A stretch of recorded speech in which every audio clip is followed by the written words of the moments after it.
J'espère que vous allez bien. Ça va se voir dans 2 secondes.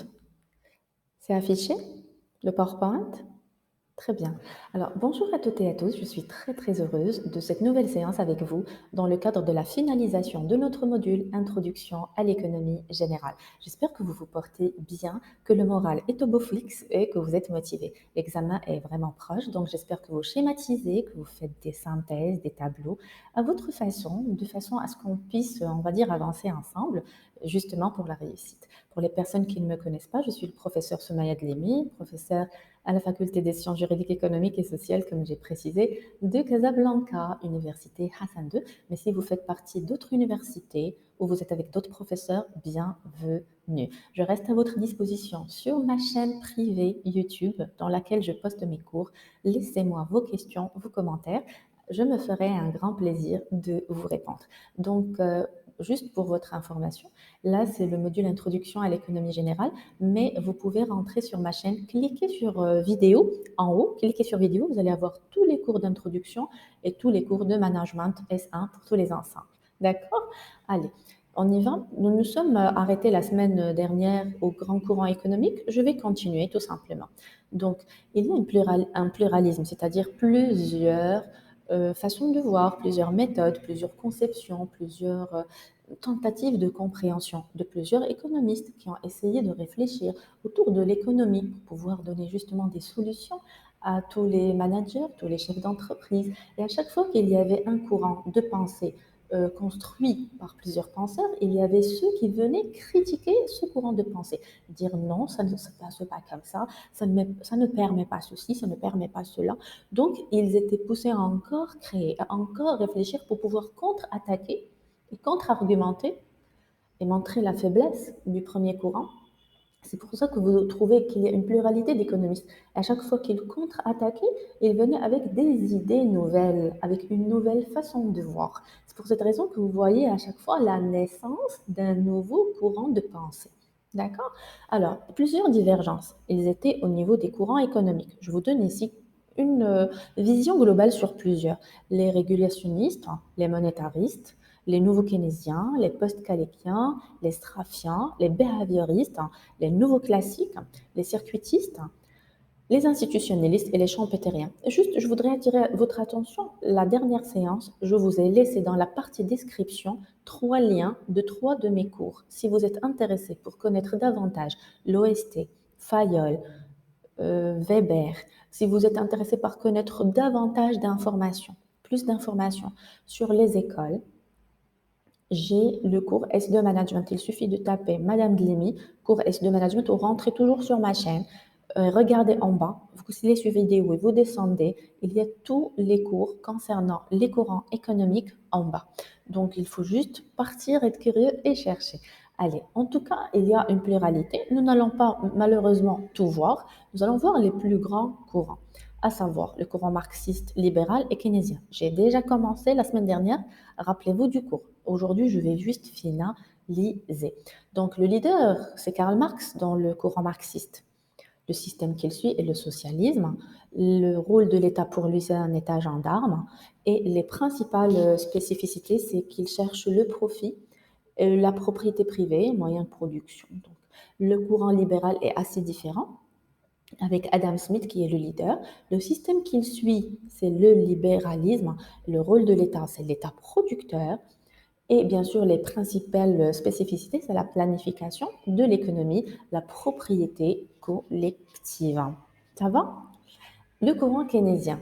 Le leader, c'est Keynes. Le système suivi, c'est le capitalisme.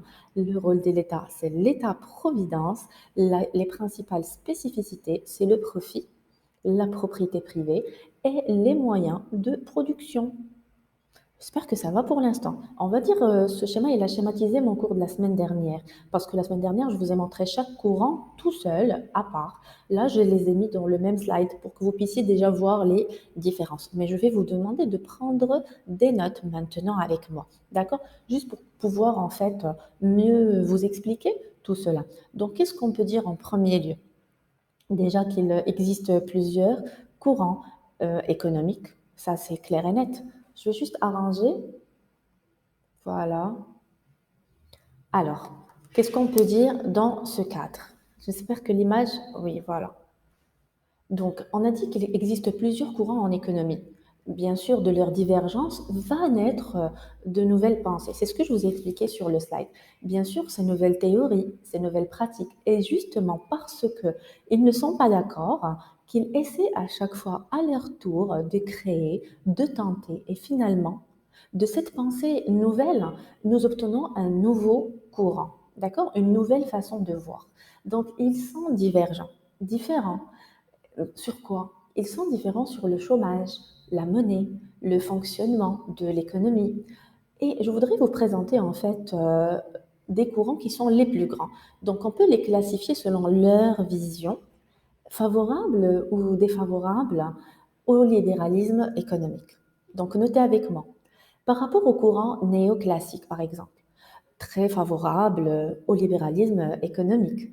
C'est-à-dire qu'il pense, cher étudiant, que le capitalisme fonctionne globalement très bien tout seul.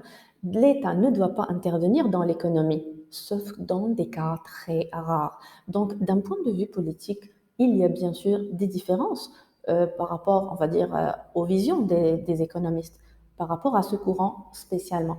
Pour quelle raison? Parce qu'on pense déjà aux républicains en France, par exemple, qui refusent que l'État puissent intervenir.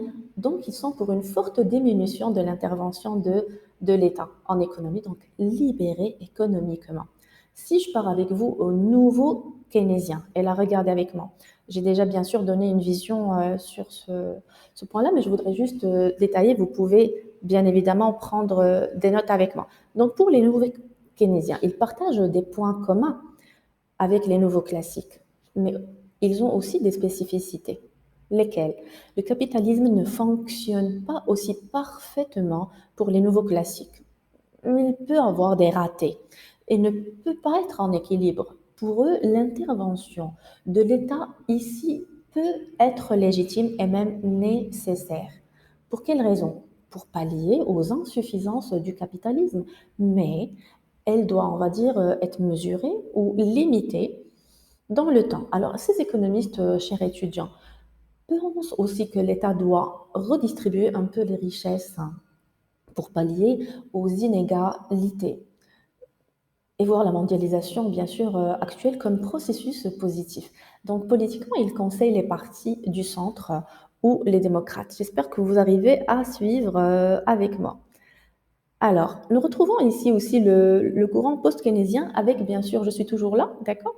Nous retrouvons aussi le post ou le courant post-keynésien. Et ici, le capitalisme, pour eux, n'est pas un système aussi mauvais que ça pour produire de la richesse, mais voit plutôt dans le capitalisme, on va dire, comme un système profondément instable qui génère beaucoup d'inégalités et de précarité. Donc l'État, pour eux, doit intervenir fortement dans l'économie et davantage la réglementer.